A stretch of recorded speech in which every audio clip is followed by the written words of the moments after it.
Dongeng Bahasa Indonesia. Panci Ajaib. Ini adalah cerita tentang petani dan panci ajaibnya. Di desa yang jauh, hiduplah seorang petani bernama Rama. Rama seorang yang baik dan bijak. Dia memiliki beberapa meter kebun. Walaupun dia petani ulung, kebunnya tidak pernah menghasilkan biji-bijian. Sedangkan petani yang lain memanen dan menabur, Rama terus membajak, dan membajak, tapi kebunnya selalu tandus. Oh, Rama, kenapa kau membajak setiap hari? Kebun ini tidak memberimu apa-apa sejak setahun yang lalu. Kau harus menjual kebun ini dan membeli kebun di tempat yang lain. Oh, kawan, kebun ini milik leluhurku. Dulu mereka bertani di kebun ini. Aku pasti melakukan kesalahan. Aku akan terus berusaha. Aku doakan yang terbaik untukmu, kawan. Rama tidak ingin menjual kebunnya berapapun harganya. Beberapa hari tanpa makanan, dia makan buah untuk bertahan hidup.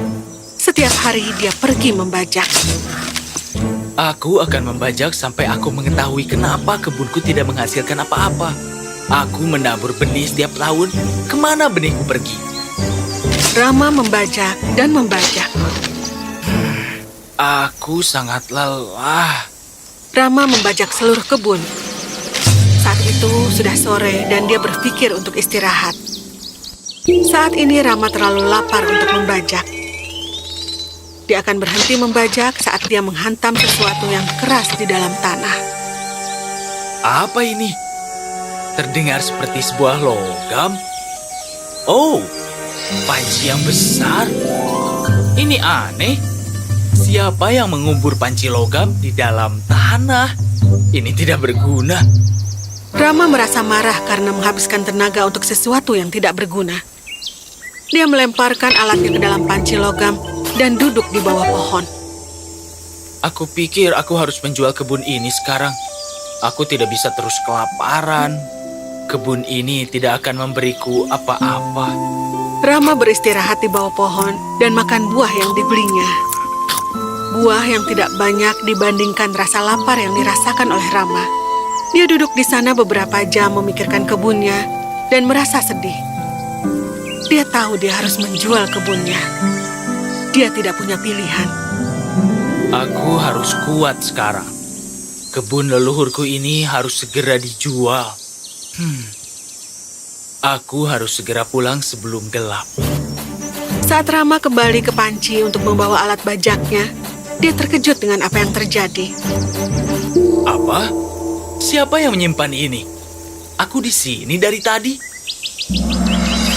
Rama melihat di pot itu ada 100 alat bajak seperti yang dia miliki. Dia tidak bisa membedakan alat bajak yang mana miliknya. Ini tidak mungkin. Apa ini panci ajaib? Akan kucoba sesuatu. Rama mengeluarkan 100 alat bajak dan menyimpan satu buah anggur di panci. Dia tidak mempercayainya. Anggur itu sekarang menjadi 100 buah. Ini benar-benar panci ajaib. Aku tidak percaya. Akan kubawa panci ini ke rumah. Oh, ini berat sekali. Akan kucari tali. Rama mengikat satu ujung tali itu ke panci dan ujung yang lainnya ke pinggangnya. Dia kemudian menyeret panci ke rumah. Saat dia sampai, dia memikirkan hal-hal lain yang bisa dimasukkan ke dalam panci. Pertama-tama akan kutaruh telur. Aku sangat lapar dan baru makan sedikit buah-buahan. Bergegas Rama pergi ke pasar dan menghabiskan semua uangnya untuk membeli satu buah telur. Lalu dia menaruh telur itu ke dalam panci. Dan tiba-tiba panci itu penuh dengan telur. Rama merasa bahagia. Dia memasak telur 2 butir untuk dirinya. Aku belum pernah merasakan yang seperti ini. Tapi harus kuapakan 98 telur lainnya? Oh, aku bisa menjual telur ini dan mendapatkan uang. Rama lalu sadar bahwa panci itu tidak hanya bisa memberikan makanan untuk dimakan, tapi juga memberikan uang. Setelah menjual semua telur, Rama menggunakan panci itu untuk hal yang lain. Saat dia butuh pakaian, dia menaruh potongan kecil kain di panci, dan panci itu memberikan kain untuk baju setidaknya untuk 15 orang. Jika dia butuh kaos, dia akan menaruh sebuah kaos di panci, dan panci itu akan memberikan 100 buah kaos. Dan dengan cara ini, Rama mulai menaruh biji-bijian, buah, kain, dan bahkan rempah-rempah ke dalam panci. Panci itu terus memberikan sesuatu. Penduduk desa heran dengan kesuksesan petani itu. Namun, tidak ada yang bisa tahu. Rama selalu menyembunyikan pancinya di sudut rumahnya di bawah kain. Suatu hari, Rama berpikir untuk menguji pancinya. Dia menaruh ayam di dalamnya dan menunggu apa yang akan terjadi. Tiba-tiba, ada 100 ayam betina melompat keluar dari panci, mengepakkan sayapnya.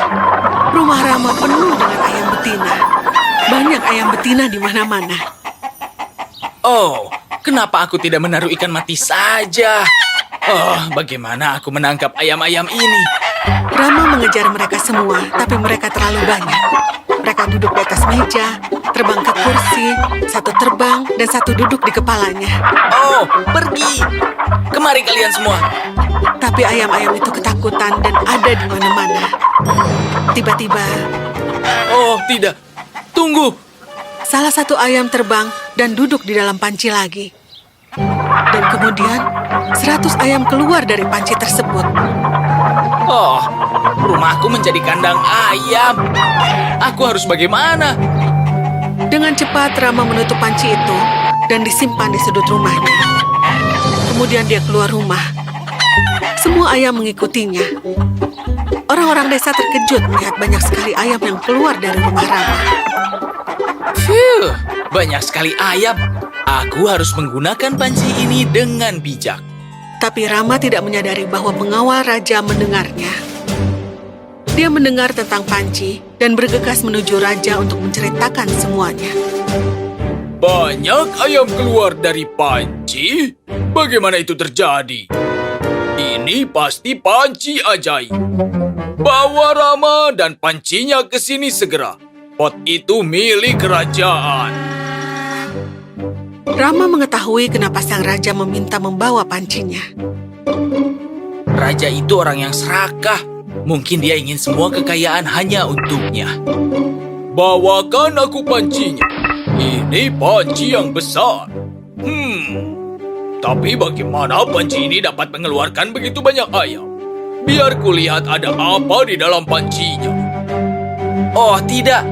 Jangan lakukan itu. Tapi sudah terlambat. Saat raja membungkuk, dia terpeleset dan jatuh ke dalam panci. Sekarang ada 100 raja memanjat keluar dari panci. Sebelum semua orang dapat berkata, mereka semua berkelahi satu sama lain. Itu singgahsanaku. Jangan naik ke situ. Tidak, ini milikku. Akulah rajanya. Tidak, ini adalah kerajaanku. Aula itu penuh dengan raja. Selamatkan raja kita. Ya, tapi yang mana raja kita? Sang prajurit tidak bisa menemukan raja yang asli, dan dalam beberapa menit raja-raja itu saling membunuh satu sama lain. Istana sekarang berduka karena kerajaan tidak ada yang memerintah. Lalu Rama menyadari betapa berbahayanya panci ini. Dia berlari menuju panci, dan bang! Dijatuhkannya di lantai. Dia sedih karena kehilangan panci ajaibnya. Tapi Rama sekarang memiliki lahan yang subur. Dia mulai bertani dan menjalani kehidupan yang memuaskan.